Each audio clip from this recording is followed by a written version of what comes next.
ஆன்மீக சொந்தங்கள் அனைவருக்கும் அன்பான மாலை வணக்கம். நாம் நம்மளுடைய சேனலில் தொடர்ந்து நிறைய சுவாரஸ்யமான ஆன்மீகம் சார்ந்த தகவல்களை தாங்க பார்த்துட்டு வந்துட்டு இருக்கோம்.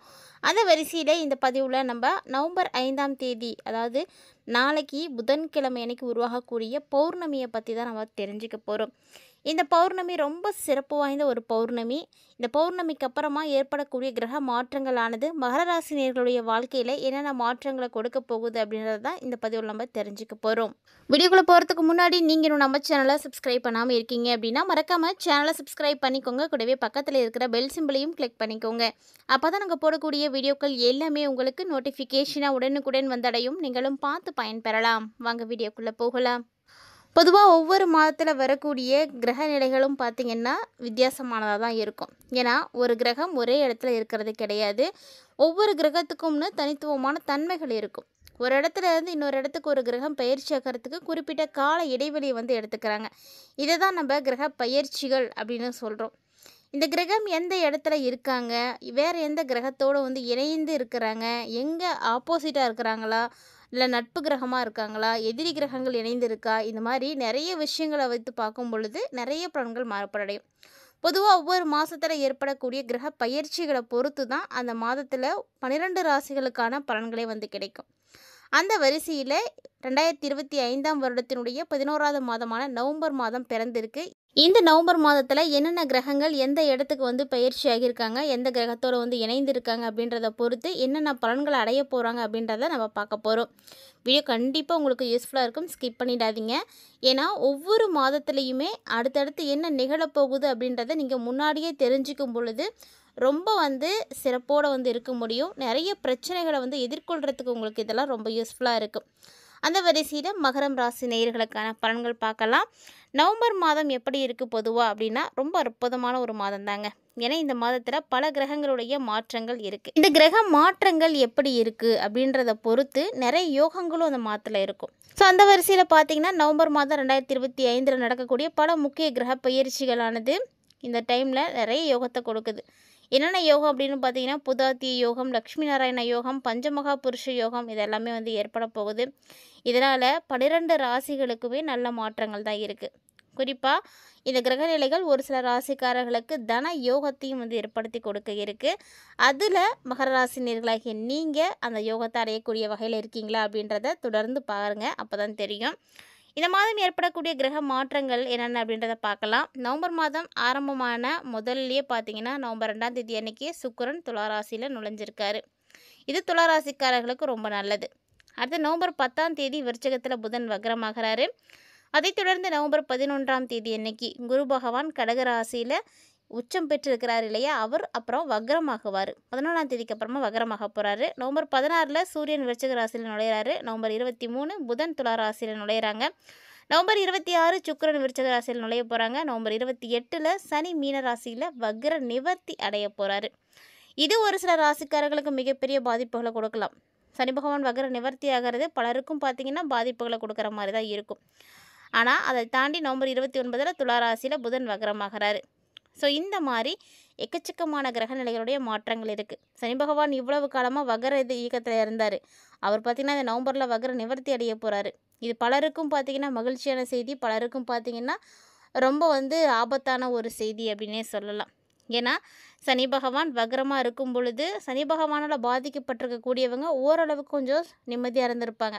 அவர் வக்ர நிவர்த்தியை அடைஞ்சிட்டு மீண்டும் அதே பொசிஷனுக்கு வரும் பொழுது கண்டிப்பாக திரும்ப பிரச்சனைகளை கொடுக்க ஆரம்பிச்சிருவார். ஸோ அதனால் அவங்க கொஞ்சம் பாதிப்புகளையும் பயந்த மாதிரி இருக்கலாம். இல்லை ஒரு சில ராசிக்காரர்களுக்கு பார்த்திங்கன்னா வக்ரத்தில் இருக்கும் பொழுது நிறைய பிரச்சனைகளானது கொடுத்துருப்பார். வக்ர நிவர்த்தி ஆகும் பொழுது பிரச்சனைகள் எல்லாம் சரியாக போகும். ஸோ இந்த மாதிரி ஒவ்வொரு கிரகமுமே அது வக்ரமாக இருக்குதா, நீச்சமாகுதா, எந்த கிரகத்தோட இணையுது, எப்போ அப்படின்றதெல்லாம் கண்டிப்பாக நம்ம பார்க்கணும். அதை வச்சு தான் அந்த மாதத்துக்கான பலன்களை தீர்மானிக்க முடியும். அதுலேயும் நம்ம பெருசாக சனி பகவான் எடுத்துக்க தேவையில்லை. ஏன்னா அவரெல்லாம் பார்த்திங்கன்னா வருட கிரகம். ஒரு இடத்துலேருந்து இன்னொரு இடத்துக்கு மாறுறதுக்கே ரொம்ப நாள் எடுத்துப்பார். இந்த வருட கிரகங்களை வைத்து மட்டும் எதையும் தீர்மானிக்கக்கூடாது. ஏன்னா ஒவ்வொரு கிரகத்துக்குமே தனித்துவமான தன்மைகள் இருக்குது, குறிப்பிட்ட கால இடைவெளி இருக்குது அப்படின்னு சொல்லியிருந்தோம். சனீஸ்வர பகவான்லாம் ஒரு ராசிக்குள்ளே வந்துட்டார் அப்படின்னா 2.5 வருஷம் ஆகும் அவர் இன்னொரு இடத்துக்கு போகிறதுக்கு. ரொம்ப ரொம்ப மெதுவாக நகரக்கூடிய கிரகமே இந்த சனி பகவான் தான்.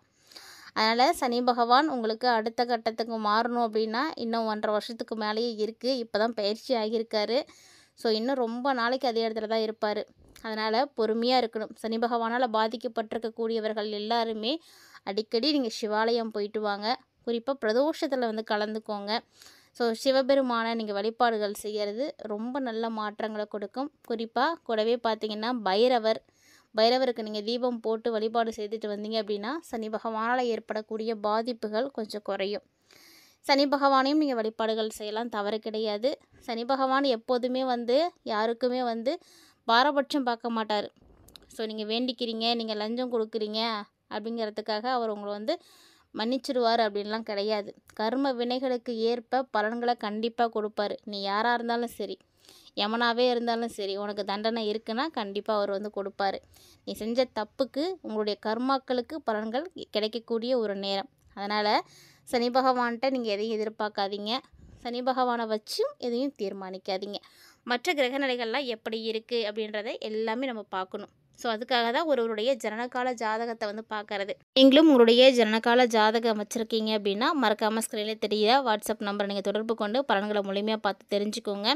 என்கிட்ட ஜனனகால ஜாதகமே இல்லை அப்படின்னா கூட நீங்கள் கவலைப்பட தேவையில்லை. உங்களுடைய பிறந்த நாள், நேரம் இது மட்டும் தெரிஞ்சால் கூட போதும். கண்டிப்பாக உங்களுடைய ஜாதகத்தை கணிச்சு உங்களுக்கான பலன்களை சொல்லிவிடுவாங்க. இப்போ இந்த நவம்பர் 5ஆம் தேதியில் நிகழக்கூடிய கிரக மாற்றங்கள் என்னென்ன, எந்த இடத்துல வந்து இருக்க போகிறாங்க அப்படின்றத பற்றி நிறைய விஷயங்களை நீங்கள் பார்த்துருப்பீங்கன்னு நினைக்கிறேன். கிரக மாற்றங்கள் என்ன பலன்களை கொடுக்க போகுது மகர ராசிக்காரர்களுக்கு அப்படின்னு பார்க்கலாம். நவம்பர் மாதம் 5ஆம் தேதி அன்னைக்கு நிகழக்கூடிய அன்னாபிஷேகத்தை பற்றி நம்ம தொடர்ச்சியாக எல்லா பதிவுகளையும் கொடுத்துட்டே தான் இருக்கோம். ஸோ இது வரைக்கும் நீங்கள் பார்க்கல அப்படின்னா நம்மளுடைய சேனல் நீங்கள் சப்ஸ்கிரைப் பண்ணிக்கோங்க. நம்ம போடக்கூடிய வீடியோஸ்லாம் ப்ரீவியஸ் வீடியோஸ் பார்த்திங்கனாவே நிறைய விஷயங்கள் வந்து தெரிஞ்சுக்கலாம். ரொம்ப அற்புதமான ஒரு பௌர்ணமி, மிஸ் பண்ண வேண்டாம். எல்லாருமே போய் வழிபாடுகள் செய்யுங்க. அன்னாபிஷேக தரிசனத்தை பார்த்து எல்லாத்துக்குமே ஈசனுடைய அருள் கிடைக்கணும் அப்படின்னு பிரார்த்தனை பண்ணிக்கோங்க. மகர ராசி நேயர்களுக்கு இந்த மாதத்தினுடைய தொடக்கம் உங்களுக்கு மகிழ்ச்சி எந்த அளவு கிடைக்குதோ அதே அளவுக்கு சோகமும் இருக்கும். ஸோ ரெண்டுமே கலந்து தான் இருக்க போகுது. அது மட்டும் இல்லாமல் இந்த நவம்பர் மாதத்தினுடைய தொடக்கத்தில் நிலம், சொத்து விவகாரங்கள் எல்லாமே வந்து உங்களுக்கு சாதகமாக இருக்கும். ஸோ சாதகமான முடிவுகள் எல்லாம் எடுக்கலாம். நிம்மதி பெருமூச்சு விடக்கூடிய ஒரு அற்புதமான நேரம். தேர்வுகள் மற்றும் போட்டித் தேர்வுகளுக்கு தயாராகக்கூடிய மாணவர்கள் எல்லாருக்குமே ஒரு நல்ல நேரமாக இருக்குது. ஸோ சாதகமான நேரம் இருக்குது அப்படிங்கும் பொழுது நீங்கள் முயற்சி பண்ணிங்கன்னா கண்டிப்பாக நீங்கள் தான் வெற்றி பெறுவீங்க. அதே நவம்பர் மாதத்தினுடைய தொடக்கத்தில் உங்களுடைய கடினமான உழைப்புக்கான பலன்கள் கிடைக்கும். ஸோ எவ்வளவு கஷ்டப்பட்டீங்களோ அதற்கான பலன்களை எல்லாம் இப்போ நீங்கள் அறுவடை செய்வீங்க. அதற்கான நேரமும் வந்தாச்சு. ஸோ இவ்வளோ நாளாக பொறுத்ததெல்லாம் போதும் அப்படின்ற மாதிரி மகர ராசி நேயர்கள் இப்போ பொங்கி எழ போகிறாங்க. ஸோ எல்லா வகையிலும் நன்மைகள் கிடைக்க போகுது. இவ்வளோ காலமாக கூட சனியால் ரொம்ப பிரச்சனைகளை பார்த்துருப்பீங்க. இனியெல்லாம் அப்படி இருக்காது. இதே நான் வேலையில் இருக்கேன் அப்படின்னு சொல்லக்கூடியவங்களுக்கெல்லாம் நல்ல ஒரு வருமானம் கிடைக்கும். மேலும் இந்த நேரம் உங்களுடைய செல்வாக்கு பார்த்திங்கன்னா அதிகரிக்க ஆரம்பிக்கும். நீங்களாக இருக்க போகிறீங்க அப்படின்னு தான் சொல்லணும். ஸோ செல்வாக்கு அதிகரிப்பு அப்படின்றது சாத்தியமாகுமானா கண்டிப்பாக முடியும். ஏன்னா ஏதாவது ஒரு வகையில் உங்களுக்கு ஒரு நல்ல நிலையானது கிடைக்கும். புதுசாக ஒரு வழி கிடைக்கும். உங்கள் வாழ்வாதாரத்தை உயர்த்திக்கிறதுக்கான ஒரு அற்புதமான வாய்ப்பு கிடைக்கும். எந்த வாய்ப்பு கிடைச்சாலும் சரி கெட்டியாக பிடிச்சிக்கோங்க. அதை வச்சு முன்னுக்கு வரத்துக்கு பாருங்கள். எதுவுமே வந்து எளிதாக கிடைக்கக்கூடிய விஷயம் கிடையவே கிடையாது. யார் ஒருத்தங்க கடினமாக முயற்சிக்கிறாங்களோ அவங்களுக்கு மட்டும்தான் வெற்றி கிடைக்கும். ஒரு சிலருக்குலாம் பார்த்திங்கன்னா ரொம்ப கடுமையாக உழைத்தாலுமே கூட வெற்றி கிடைக்காது. அப்படின்னா அவங்க சரியான விஷயத்த செய்யலை அப்படிங்கிறது தான் முக்கியம். அவங்க ஏதோ தவறு செய்துட்ருக்காங்க. அந்த தவறு என்ன அப்படின்றத நீங்கள் கண்டுபிடிச்சிட்டு சரி பண்ணி பாருங்கள். கண்டிப்பாக நீங்களும் ஒரு சிறப்பான வாழ்க்கையை வாழ முடியும். இந்த காலகட்டங்களில் அதாவது நவம்பர் மாதத்தினுடைய நடுப்பகுதி வர உங்களுக்கு உடல்நல பிரச்சனைகளானது ஏற்படலாம். அதனால் மகர ராசிக்காரங்க கொஞ்சம் ஆரோக்கிய விஷயத்தில் எச்சரிக்கையாக இருந்துக்கோங்க. ஆரோக்கியம் சார்ந்த பிரச்சனைகள் வந்துடுச்சு அப்படின்னாலே ஆட்டோமேட்டிக்காக மருத்துவ செலவுகள் வந்துடும். ஸோ மருத்துவமனையில் நீங்கள் அனுமதிக்கப்படுறதுக்கான வாய்ப்புகள்லாம் கூட இருக்குது. பார்த்து கவனமாக இருந்துக்கோங்க. இதே இந்த மாதத்தினுடைய 2ஆம் பாதியில் அதிர்ஷ்டம் மீண்டும் உங்களுக்கு வந்து கிடைக்கும். நடுப்பகுதி முடிஞ்சு அடுத்தது ஆரம்பமாகக்கூடிய நேரத்தில் அதிர்ஷ்டம் உங்களுக்கு கிடைக்கும். ஸோ உங்களுக்கு பார்த்திங்கன்னா செல்வாக்கு மிக்க நபருடைய உதவி கிடைக்கும். அதிகாரத்தில் இருக்கக்கூடியவங்களுடைய உதவி கிடைக்கும். அதிகாரம், அரசாங்க தொடர்பான விஷயங்கள் ஏதாவது உங்களுக்கு பெண்டிங்கில் இருக்குது அப்படின்னா அது எல்லாத்தையுமே இப்போ நீங்கள் கையில் எடுத்து முடிக்கலாம். வெற்றி கிடைக்கும். அதே பார்த்திங்கன்னா இந்த மாதம் போக போக வாழ்க்கை துணைக்கிட்ட இருந்து ஒரு ஆச்சரியமான ஒரு ப்ரைஸ் இருக்குது. ஒரு சர்ப்ரைசிங்கான கிஃப்ட் உங்களுக்காக காத்துட்டு இருக்குது. திருமணமான தம்பதிகள் எல்லாருமே வாழ்க்கையில் ரொம்ப அன்போடு வந்து இருப்பீங்க. குடும்ப வாழ்க்கையில் நல்ல அன்பு, சந்தோஷம், நல்லிணக்கம் இப்படி எல்லாமே வந்து கிடைக்கும். ஸோ இது மாதிரி பல மாற்றங்களானது மகர ராசி நேயர்களுடைய வாழ்க்கையில் வந்து நிகழப்போகுது. அதுவும் இந்த நவம்பர் 30ஆம் தேதிக்குள்ளே இது எல்லாமே நடந்து முடியும். கிட்டத்தட்ட பார்த்திங்கன்னா இந்த மாதத்தில் முடிஞ்ச அளவுக்கு உங்களுக்கு நிறைய நன்மைகள் நடக்கிறதுக்கான வாய்ப்புகள் இருக்குது. எப்போல்லாம் நன்மைகள் நடக்குதோ அப்போல்லாம் அது அதிகமாக தான் நடக்கும். அதே போல் தாங்க எப்போல்லாம் உங்களுக்கு கஷ்டமானது வருதோ அதுவும் அதே போல் அளவு கடந்து தான் வரும். ஸோ ரெண்டுமே வந்து நீங்கள் பேலன்ஸ் பண்ணி தான் ஆகணும்.